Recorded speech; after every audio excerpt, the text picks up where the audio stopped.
The shopping list existed before the plan did, before the pre-dawn timing, before the route through the neighborhood, before the gloves and the mask, and the decision to approach a door in the dark. At some point, in the days or weeks before February 1st, whoever took Nancy Guthrie from her Tucson home stood inside a store, walked its aisles, and put specific items in a cart. The mask, the backpack, the holster, possibly the jacket and the pants.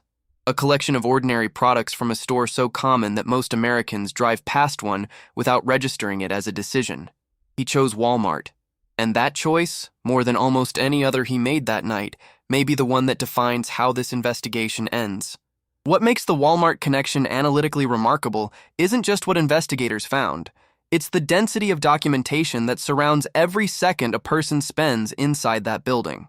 Pima County Sheriff Chris Nanos confirmed to the Associated Press that the 25-liter Ozark Trail Hiker Pack backpack was the only item of clothing definitively identified at that stage of the investigation, noting that the backpack is exclusive to Walmart and that authorities were working directly with Walmart management to develop further leads. That confirmation carries more investigative weight than it might initially appear. Ozark Trail is not a brand that exists outside Walmart's ecosystem. It's the retailer's own private label outdoor line, manufactured for and sold exclusively through Walmart stores and Walmart's digital platform. There is no version of this backpack available at any sporting goods chain, any outdoor specialty retailer, any other major commercial outlet. The sheriff described the backpack as one of the most promising leads in the entire investigation and confirmed that Walmart provided authorities with records of all Ozark Trail hiker purchases from the past several months. Read that again carefully. Purchase records, months of them. Every transaction involving that specific product, at every Walmart location relevant to the geographic scope of this investigation, already in the hands of investigators. The holster that the suspect was seen wearing in the doorbell footage, positioned in an unusual location near the center of his waist, appeared to match a Strategy brand hip holster available at select Walmart locations for around $10, with the item listed as in stock at multiple Tucson area stores at the time investigators were examining it. A retired police sergeant and trainer named Betsy Brantner Smith, speaking to Fox News about the holster, offered an assessment that cuts through the speculation efficiently. She noted the holster suggested someone who was improvising, grabbing what was available, and that the suspect's overall demeanor indicated this was not a professional. That word, improvising, is worth sitting with, because improvisation has a forensic footprint. A professional with access to proper equipment procurement channels doesn't shop at Walmart the week before an operation. Someone improvising does. Someone who moves through the world as an ordinary civilian does. Someone who walks through the same store where they buy groceries and grabs a backpack off the shelf because it's available and cheap and good enough for what they have in mind.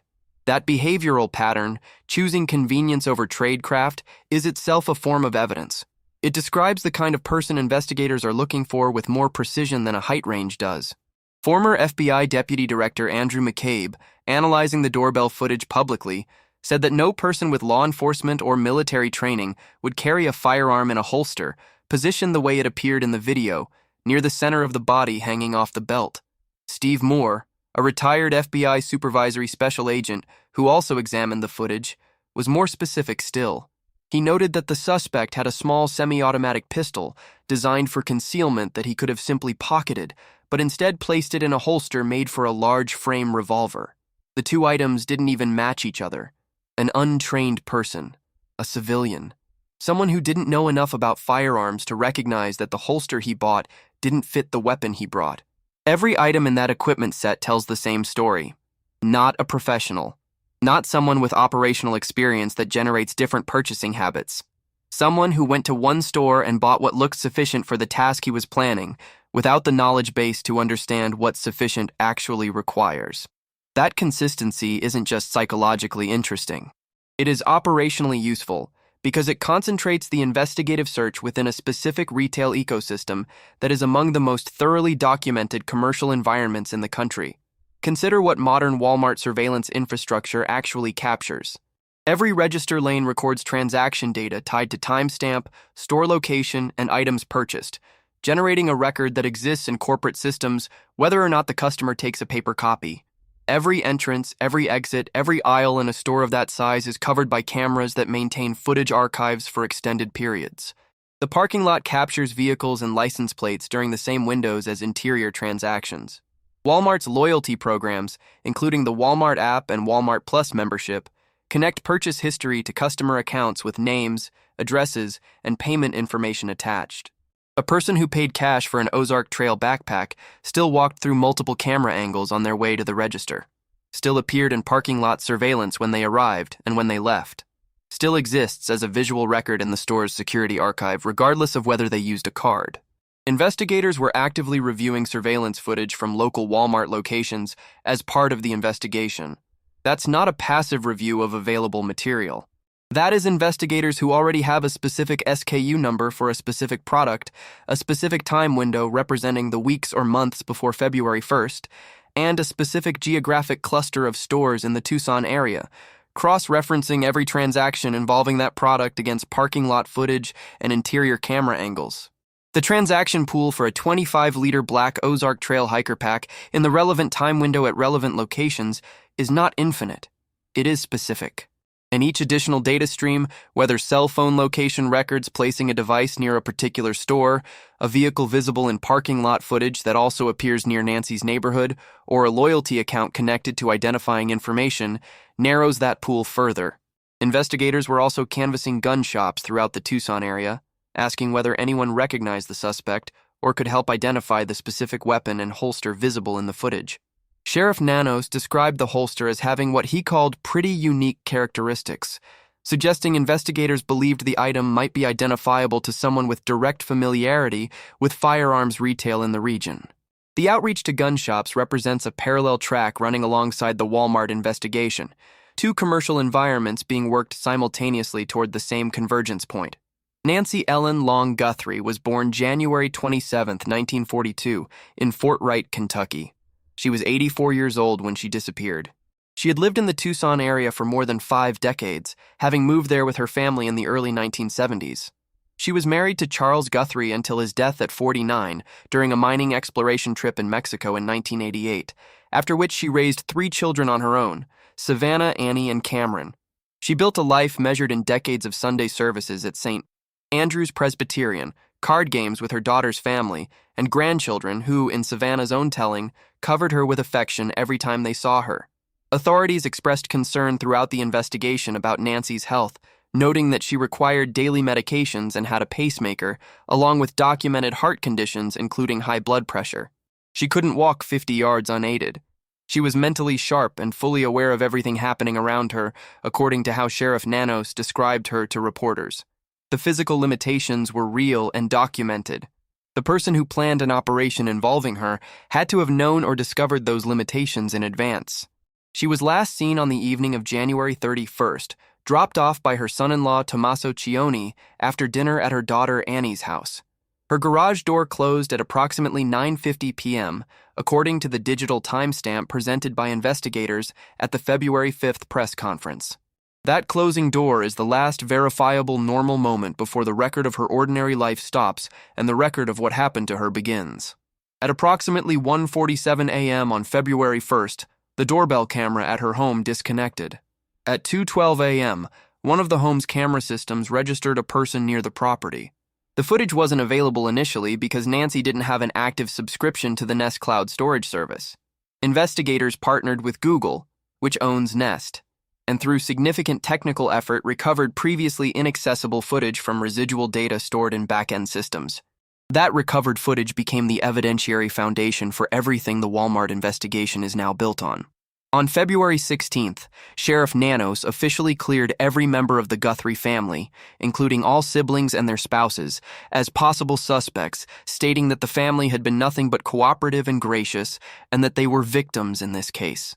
His public statement went further than the standard professional language of active investigations.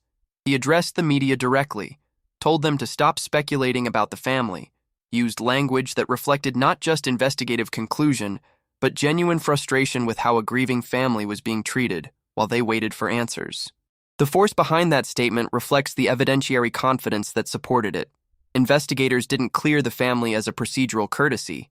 They cleared them because the evidence, examined in the investigation's first days, pointed elsewhere.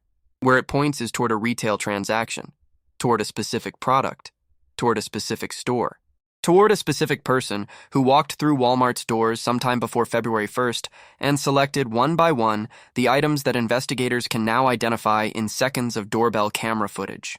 The Pima County Sheriff's Department acknowledged that while the Ozark Trail backpack was the only item definitively confirmed as Walmart exclusive at that stage, the suspect's clothing remained under active investigation for its retail source, with Walmart identified as a strong possibility. 4 items under investigative scrutiny.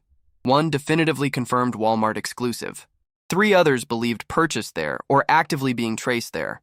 The overlap between confirmed and probable creates a purchase profile specific enough to generate a meaningful investigative lead even before any single additional item produces a confirmed match. The DNA recovered from the glove found approximately 2 miles from Nancy's home in a field near the road along the apparent departure route produced a biological profile of an unknown male.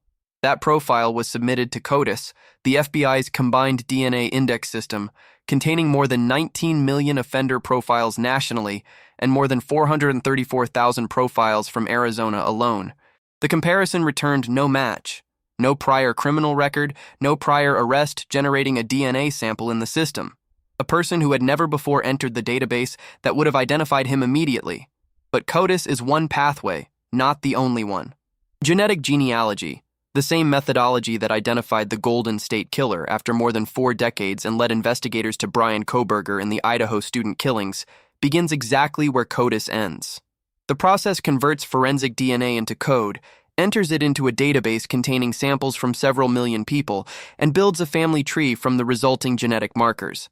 Even without a direct hit, the system points investigators toward close biological relatives, gradually triangulating the suspect's identity from the outside in.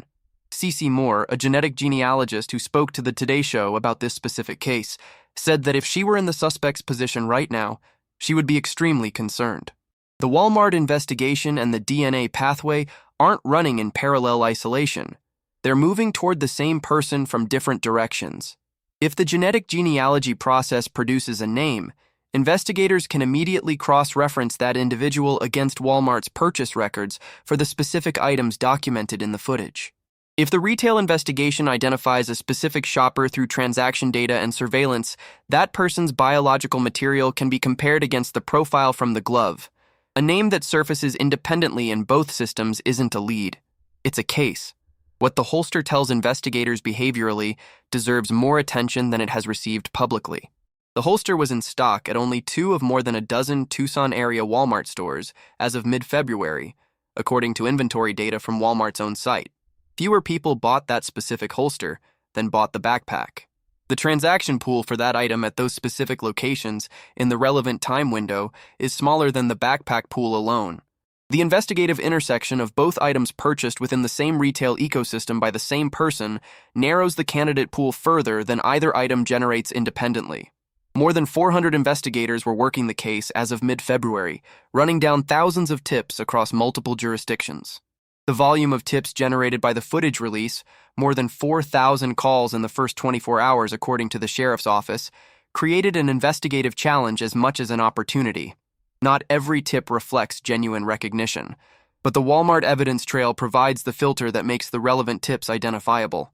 A tip naming a specific person can be checked against retail records for that individual.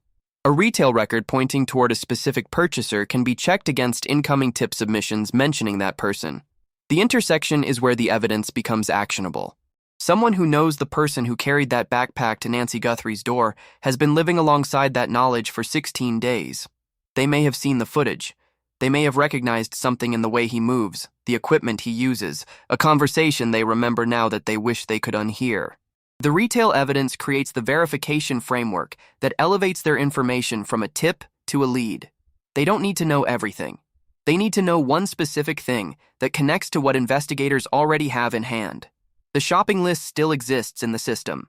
Whether the transaction was digital or cash, the record of his presence in that store still exists in Walmart's surveillance archive. The parking lot footage from that visit still exists. The biological material he left inside a glove he discarded 2 miles from an 84-year-old woman's home still exists in a federal database being processed against millions of comparison profiles. He prepared carefully for almost everything. He thought about the camera, about his face, about his fingerprints, about the timing. He went to extraordinary lengths to avoid leaving a trail. And then he went shopping at Walmart. If you have any information about the disappearance of Nancy Guthrie, contact the FBI at 1-800-CALL-FBI or submit a tip at tips.fbi.gov. The Pima County Sheriff's tip line is 520-351-4900. The reward is $100,000. Subscribe to Obscure Tales for evidence-based analysis that follows cases wherever the evidence leads.